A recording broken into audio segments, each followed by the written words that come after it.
Hello friend, welcome to प्रगति पथ। मैं दीपाली आप लोगों का प्रगति पथ पे स्वागत करती हूँ। कैसे हो आप सभी? देखिए, जैसा कि आप सभी को पता है, हम लोगों ने PYQs रिवाइज करने स्टार्ट किए हुए हैं। सीरीज़ हमारी चल रही है। उसमें ये मैथ्स की 10th क्लास है। अभी तक की कोई भी क्लास अगर आप लोगों ने मिस की है ना, तो आप प्लेलिस्ट में उसको चेकआउट कर सकते हो और डिस्क्रिप्शन बॉक्स में आपको लिंक मिल जाएंगे। ओके, देखिए हमारी सीरीज से जुड़िए। इससे क्या होगा, आपके हर तरह के क्वेश्चन को कवर अप किया जाएगा। दूसरा, फिर आप बहुत अच्छे मार्क्स के साथ सीटेट क्वालिफाई कर पाओगे। अभी तक आपने चैनल सब्सक्राइब नहीं किया है तो चैनल सब्सक्राइब करो, बेल आइकन को प्रेस करो। हर इंफॉर्मेशन टाइम टू टाइम आप तक आ जाएगी।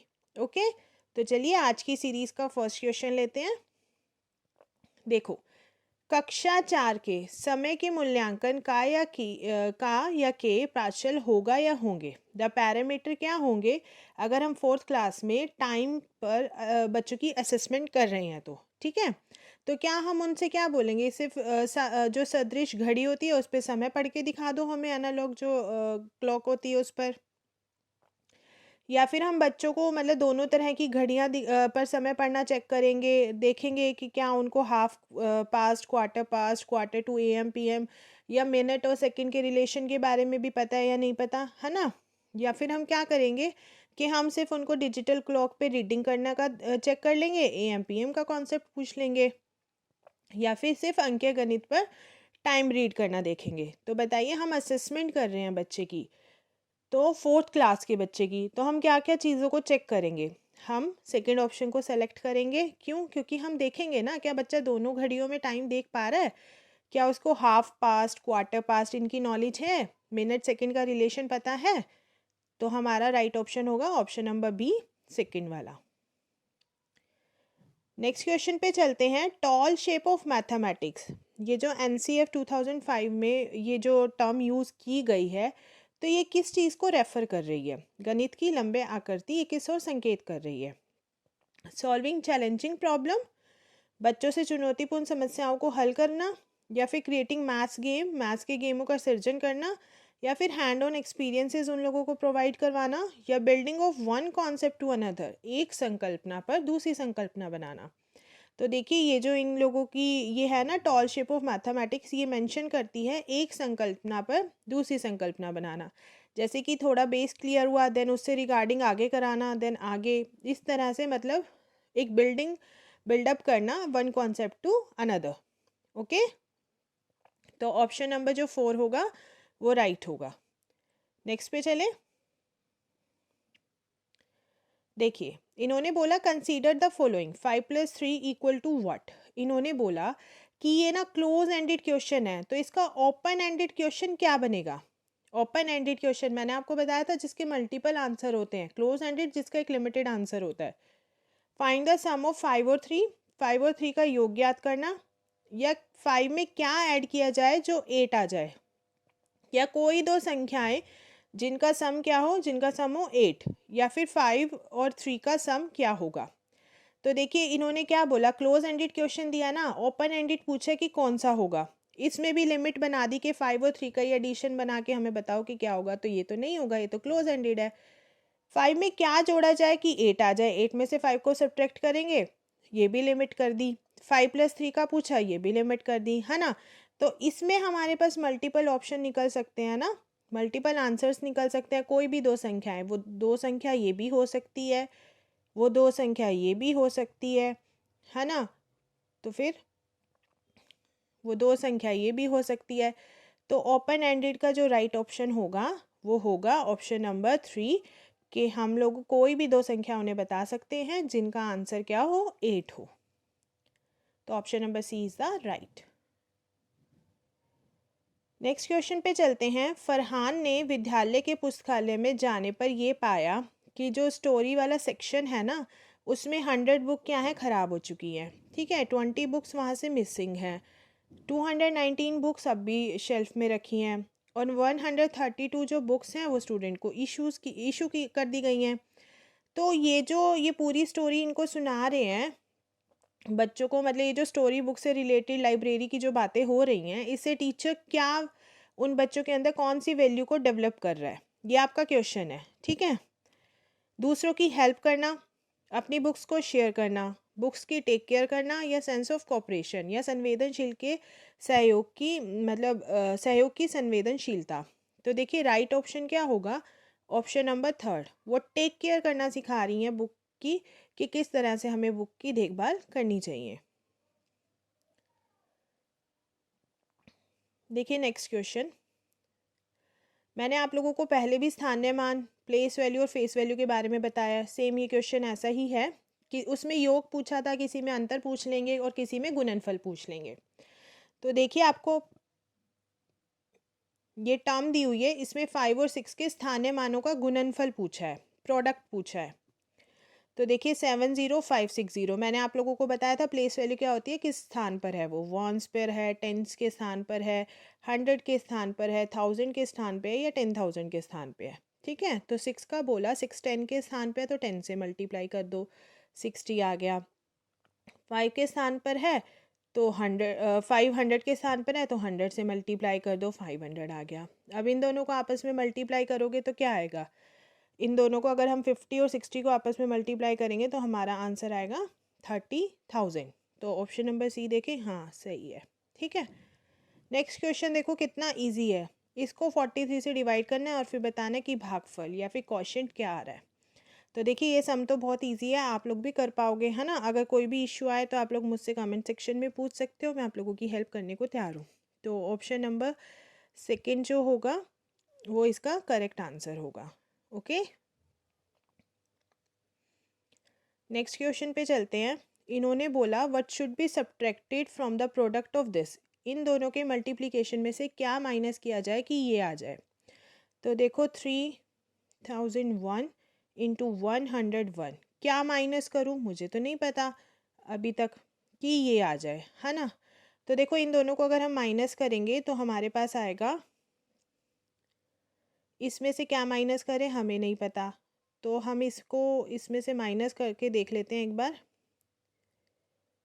ये आएगा 0, हाँ 2790, तो 2790 option number 1 is the right answer मेरे अकॉर्डिंग। हाँ तो सही आया है, तो आपको इस तरह से ये क्वेश्चन सॉल्व करना होगा। ठीक है,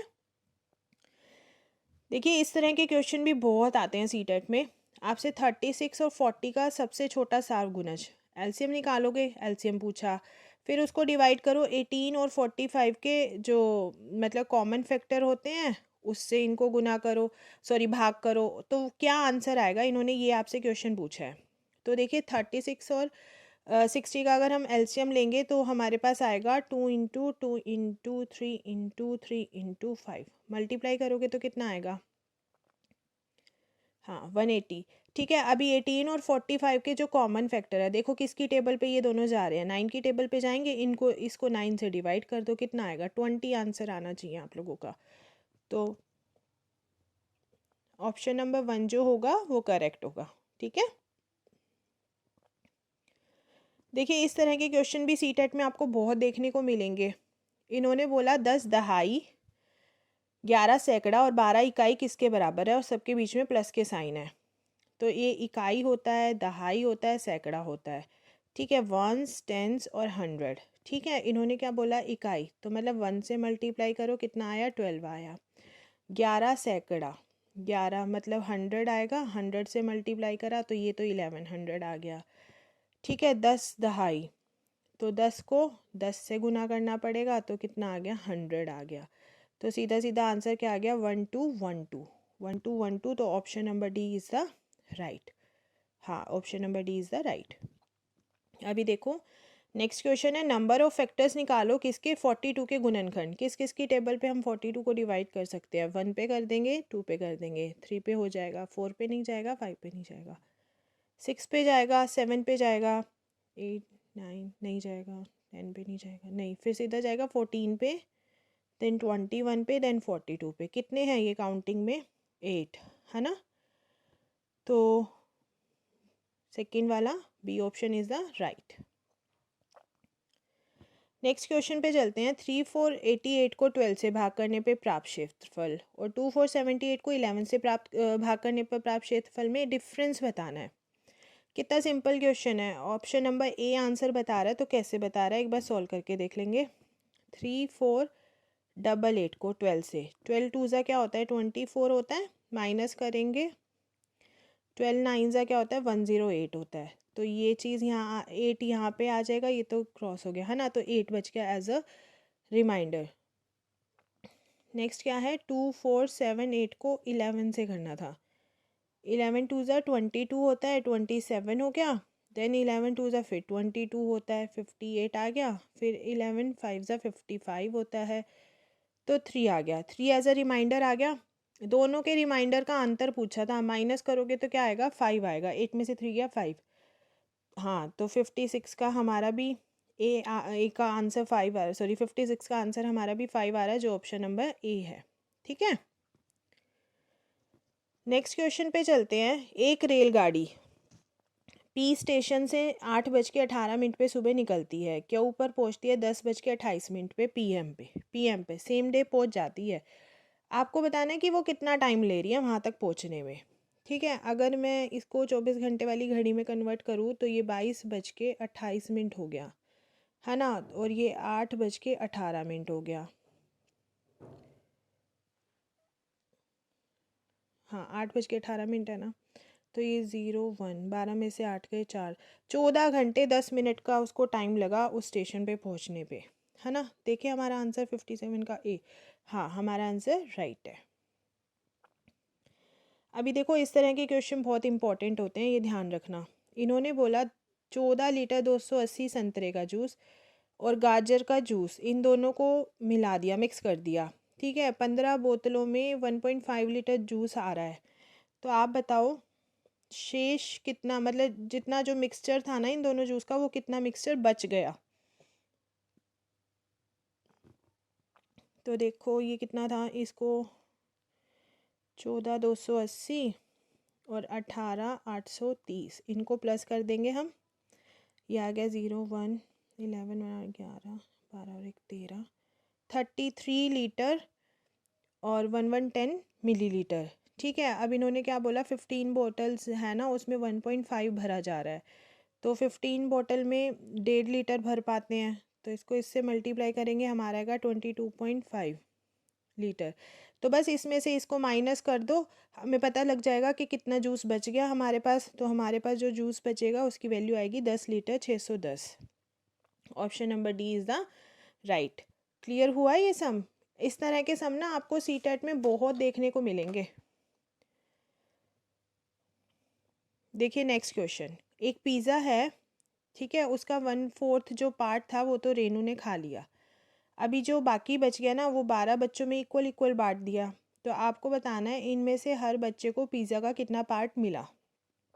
तो देखो वन, ये टोटल में से 1/4 उसने खा लिया, एलसीएम लेना आता है ना, हम ऐसे एलसीएम लेंगे तो ये 4 - 1 3/4, ये बच गया। अभी मतलब कितने बच्चों को बांटना था, इतने बच्चों को बांटना है, तो कितना आएगा 1/16, ये हमारा राइट होगा।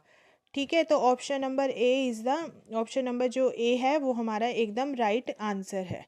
ठीक है, नेक्स्ट क्वेश्चन पे चलते हैं। इन्होंने बोला 6 घंटों में 12 सेकंडों की संख्या कितने दिनों में मिनटों के बराबर होगी। The number of second in 6 hour equal the number of minutes in 4 दिन 10 दिन 15 दिन 2 दिन। मैं आपको बताऊं इस तरह के क्वेश्चन ना ऑप्शन से सॉल्व कर लेना, मतलब एक भी ऑप्शन उठाना उसके अकॉर्डिंग इसको सॉल्व करना। अभी मैं आंसर देख लेती हूँ, इसका आंसर इसमें सी बताए हैं, तो मैं सी को लेकर मतलब 15 दिन को लेकर इस क्वेश्चन को सॉल्व करती हूँ। देखो इन्होंने क्या बोला, इन्होंने क्वेश्चन बोला 6 घंटों में जो सेकंडों की संख्या होती है वो कितने दिनों की मिनटों के बराबर होती है, मिनटों की संख्या के बराबर होती है। तो देखो 6 घंटे में सेकंड कितनी है, 6 घंटे में सेकंड कितनी है, 6, ये मिनट होगी ये सेकंड होगी, कितना आया 21600, ये सेकंड हो गई। ठीक है ना, अभी एक दिन में कितनी मिनट होती हैं आपको पता है, 24 घंटे होते हैं, तो 24 घंटे में मिनट कितनी होंगी, इसको इससे करेंगे तो 1140, ये हमारे पास आ गई मिनट। अभी देखो ये एक दिन की मिनट आ गई, मैं ऑप्शन से ले रही हूँ, आंसर से आप मतलब प्रॉपर कर सकते हो। 15 दिन में मिनटों की संख्या कितनी होगी, जब एक दिन में इतनी है तो 15 दिन में कितनी होगी, इतनी ही होनी चाहिए, तब हमारा आंसर राइट होगा। तो ऑप्शन नंबर ये इतना ही आएगा, तो ऑप्शन नंबर जो थर्ड है वो राइट है। तो देखिए, आई होप आप लोगों को मेरी वीडियो पसंद आई हो। हम लोगों को आप इंस्टाग्राम पे फॉलो कर सकते हो, टेलीग्राम पे हमारे ग्रुप से जुड़ सकते हो, प्रगति पथ टीचर की। एंड अभी तक अगर आप लोगों ने सब्सक्राइब नहीं किया है तो प्लीज़ सब्सक्राइब करें, लाइक करते रहें, शेयर करते रहें, कमेंट करते रहें। थैंक यू सो मच हम लोगों के साथ बने रहने के लिए। Thank you so much guys for your support.